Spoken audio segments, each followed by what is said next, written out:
കൂടൽമാണിക്യം ക്ഷേത്രം എന്ന് നമ്മൾ പറയുമ്പോൾ ഭാരതത്തിലെ ഏക ഭരത മഹാക്ഷേത്രമാണ്.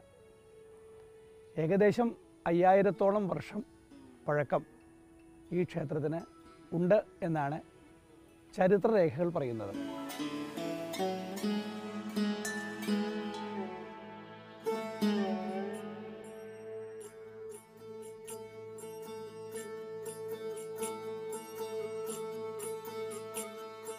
ഇവിടെ ശ്രീ കൂടൽമാണിക്യ സ്വാമിയെ അഥവാ സംഗമേശ്വര സ്വാമിയെയാണ് പ്രതിഷ്ഠ ചെയ്തിട്ടുള്ളത്. രാമായണത്തിലെ കഥാപാത്രങ്ങളായ ശ്രീരാമൻ, ഭരതൻ, ലക്ഷ്മണൻ, ശത്രുഘ്നൻ എന്നീ ക്ഷേത്രങ്ങളെ വാക്കേൽ കൈമൾ എന്ന് പറയുന്ന നാടുവാഴിക്ക് സമുദ്രത്തിൽ നിന്നും കിട്ടി എന്നൊരു ഐതിഹ്യം നിലവിലുണ്ട്.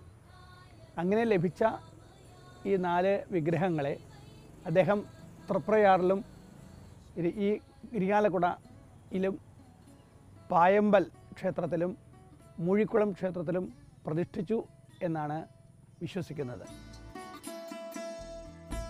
വാസ്തവത്തിൽ ഇവിടെ ഒരു മഹാക്ഷേത്രത്തിൻ്റെ ഘടനയും പ്രത്യേകതകളുമെല്ലാം കാണുന്നുണ്ട്. ഇവിടുത്തെ പ്രതിഷ്ഠയിൽ ആദ്യമായി ഒരു ദിവ്യമായ ചൈതന്യം കണ്ടു എന്നും ഈ ചൈതന്യത്തിൻ്റെ കാന്തി കണ്ട് അത്ഭുതസ്തബ്ധരായ ഭക്തർ ഏതാണ്ടത് മാണിക്യക്കല്ലിൻ്റെ കാന്തി പോലെ അനുഭവപ്പെട്ടു.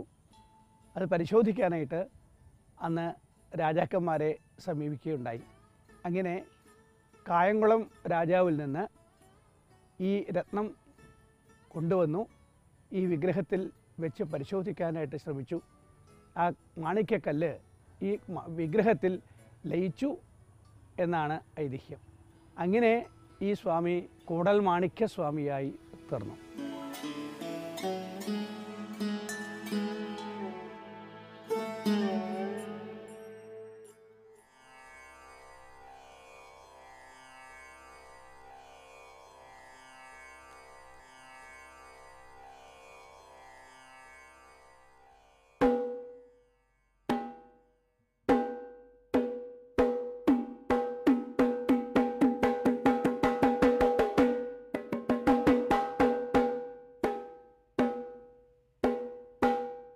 പണ്ട് കൂത്തും കൂടിയാട്ടവും നടന്നിരുന്നത് തിരുവിതാംകൂർ സർക്കാരിൻ്റെ വകയായിരുന്നു.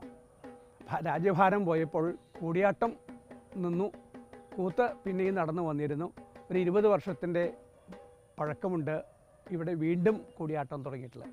യശശരീരരായ പരമേശ്വര ചാക്യാരും മാധവ ചാക്യാരും ആണ് ഈ രണ്ടാമത് തുടങ്ങിയ ഈ സംരംഭത്തിന് തുടക്കം കുറിച്ച് വേഷം കെട്ടി രംഗത്ത് 80 ഒക്കെ വയസ്സായെങ്കിലും വേഷം കെട്ടി വന്ന് പ്രവർത്തിച്ചവരാണ്. ഇന്നും അവരുടെ പിൻതലമുറക്കാർ കുട്ടൻ ചാക്യാരും രജനീഷും ഒക്കെ ഭംഗിയായിട്ട് നിർവഹിക്കുന്നു.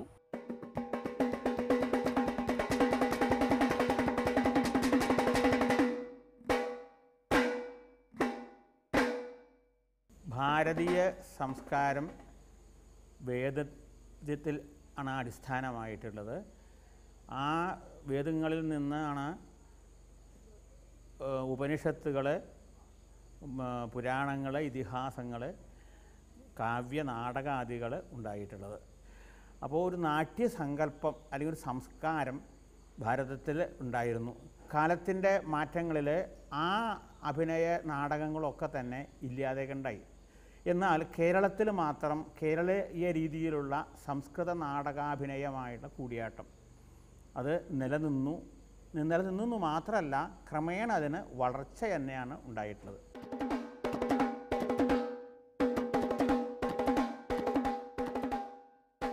എൻ്റെ പേര് അമ്മന്നൂർ രജനീഷ് ചാക്യാർ. ഞാൻ ഇവിടെ തന്നെയാണ്, ഇരിഞ്ഞാലക്കുട തന്നെയാണ് ജനിച്ചു വളർന്നിരിക്കുന്നത്. ജനിച്ചു വളർന്നതിന് ശേഷം ഇവിടുത്തെ കാഴ്ചകളെല്ലാം കണ്ടുകൊണ്ട് തന്നെയാണ് വളർന്നേക്കുന്നത്. ഇവിടുത്തെ ഉത്സവം, ഇവിടുത്തെ ഓരോ പരിപാടികൾ. അപ്പം അതിൻ്റെ കൂടെ തന്നെ എൻ്റെ 7ാമത്തെ വയസ്സിൽ ഞാൻ എൻ്റെ ഗുരുനാഥനായിരിക്കുന്ന അമ്മന്നൂർ കുട്ടൻ ചാക്യാരുടെ അടുത്ത് കൂടിയാട്ടം പഠിച്ചു തുടങ്ങി. അപ്പോൾ 7 വയസ്സിലൊന്നും അറിയില്ല, എന്താണെന്നുള്ളതൊന്നും അറിയില്ല. ഞാൻ പഠിച്ചു തുടങ്ങി. അത് കഴിഞ്ഞ് 11ാമത്തെ വയസ്സിൽ ഈ കൂത്തമ്പലത്തിൽ വെച്ച് അരങ്ങേറ്റം ഉണ്ടായി. അത് ഞങ്ങളെ കുടുംബത്തിന് അവകാശമായിട്ടുള്ളതാണ്. ഇവിടെ അരങ്ങേറ്റം ചെയ്തിട്ടാണ് കൂത്ത് കൂടിയാട്ടം എന്നുള്ള ഈ ഒരു കലാമേഖലയിലേക്ക് പ്രവേശിച്ചത്.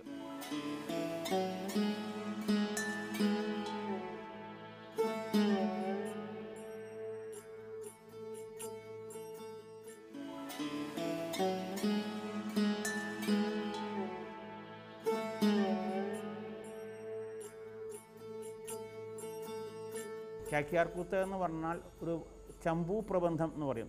ഗദ്യ പദ്യമയിയായിട്ടുള്ള പ്രബന്ധം, അതാണ് പ്രബന്ധം എന്ന് പറയുന്നത്. പ്രബന്ധം അപ്പോൾ ആ അത് സംസ്കൃത ശ്ലോകങ്ങളും ഗദ്യങ്ങളും ചൊല്ലി ഭംഗിയായിട്ട് മലയാളത്തിൽ അർത്ഥം പറയുന്നതാണ് ചാക്യാർകൂത്ത്. ഇതാണ് അതിന് ആദ്യമായിട്ട് പറയാവുന്നത്.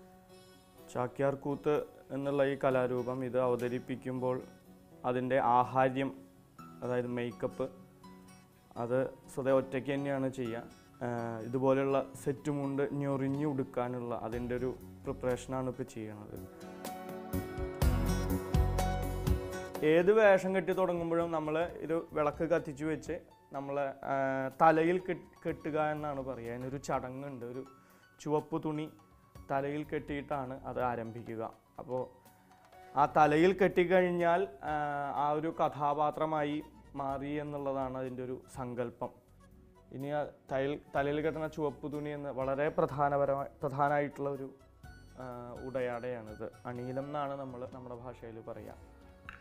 ഇത് അരി അരച്ച് ഉണക്കിയിട്ടുള്ളതാണ്. ഇതാണ് ഇതിലെ പ്രധാനമായിട്ടുള്ള ഉപകരണം.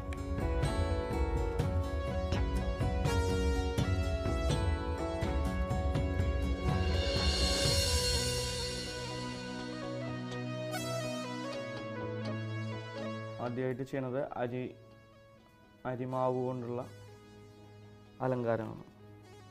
അരി നല്ലോണം അരച്ച് വെയിലത്തിട്ട് ഉണക്കി പിന്നെ വെള്ളത്തിൽ ചേർത്താണ് മുഖത്ത് എഴുതുന്നത്. വളരെ സിമ്പിളായിട്ടുള്ള മേക്കപ്പാണ് ഇതിൽ ഉപയോഗിക്കുക. ഒക്കെ നമ്മുടെ പ്രകൃതിയിൽ നിന്ന് കിട്ടുന്ന വസ്തുക്കളാണ്. കെമിക്കലൊക്കെ വളരെ കുറവാണ് ഇതിൽ ഉപയോഗിക്കുന്നത്. അപ്പോൾ വെള്ളയും ചുമപ്പും കറുപ്പും നിറങ്ങളാണ് ഇതിൽ പ്രധാനമായിട്ട് ഉപയോഗിക്കുന്നത്. ഇങ്ങനെ രണ്ട് വിരലിൻ്റെ ആകൃതി വരാൻ പാകത്തിന് ഇങ്ങനെ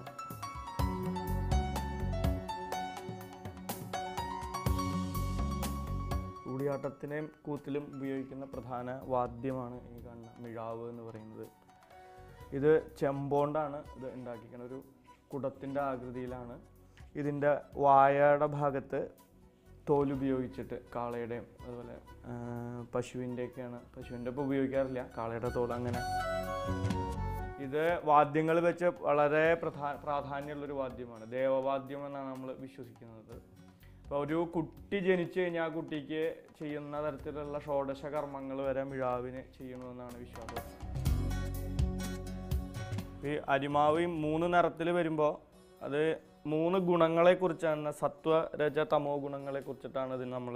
അപ്പോൾ വെള്ള നിറം സാത്വികമായിട്ടുള്ള വളരെ, അത് ചുമപ്പ് രജോ ഗുണത്തിനും കറുപ്പ് തമോ ഗുണത്തിനും ഉപയോഗിക്കാമെന്നാണ് അങ്ങനെ ഒരു വിശ്വാസമാണ്.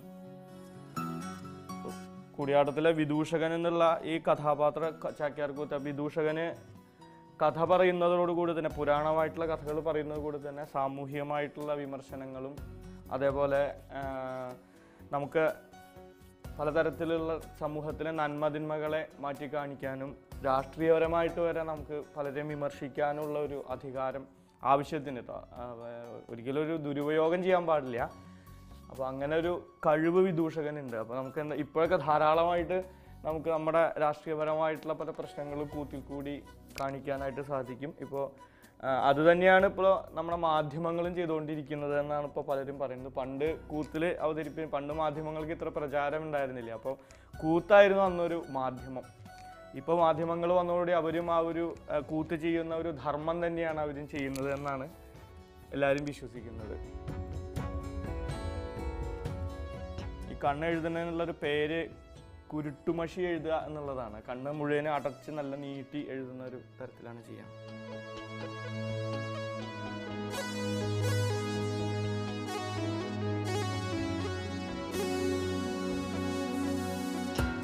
ഈ വിദൂഷകൻ്റെ തന്നെ ഈ വേഷത്തിൻ്റെ ഏറ്റവും ഹാസ്യരസപ്രധാനമായ ഒരു മീശ വരയ്ക്കുകയാണ് ചെയ്യുന്നത്, കൊമ്പമീശ.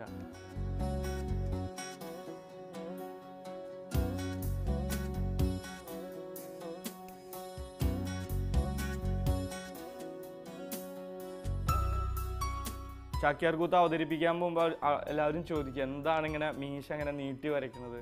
ഇങ്ങനെയൊന്നും വളരെ അപൂർവമായിട്ടാണല്ലോ ഇങ്ങനെ മീശ ആളുകൾ ചെയ്യുന്നത്. അപ്പോൾ ഇങ്ങനൊരു ഇതിലൊക്കെ ഏറ്റവും ഒരു തമാശയുള്ളത് ഇതിന് 2 കൊമ്പും കൂടി ഇനി വരയ്ക്കുന്നതാണ്. ഒന്നിങ്ങനെ താഴേക്കും പിന്നെ ഒന്നിങ്ങനെ മുകൾ ഭാഗത്തേക്കും.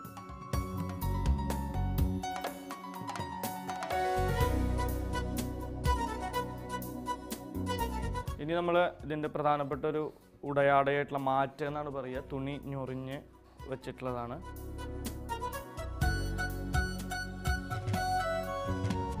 ഈ ഒരു അണിയിലത്തിൻ്റെ പേര്, ഉടയാട പേര് കടിസൂത്രം എന്നാണ്. ഇത് അരയിൽ കെട്ടുന്നതാണ്. കുറച്ചും കൂടി അരയ്ക്കൊരു ഉറപ്പ് കിട്ടാനൊക്കെ ആയിട്ട് അത് അഭിനയിക്കുന്ന സമയത്ത് ഉപകരിക്കുന്നത്. ഇത് കയ്യിൽ കെട്ടുന്ന ഒരു ആഭരണമാണ്. കടകം എന്നാണ് ഇതിൻ്റെ പേര്. അപ്പോൾ ഇത് വിദൂഷകൻ്റെ മുടി എന്ന് പറയുന്ന ഒരു കൂത്തിൻ്റെ ഏറ്റവും പ്രധാനപ്പെട്ട ഒരു അണിയിലമാണിത്.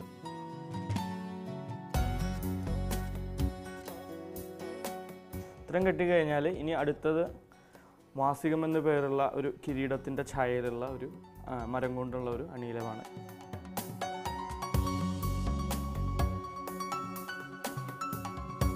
ഇത് ചെവിപ്പൂവ് എന്നാണ് ഇതിൻ്റെ പേര്.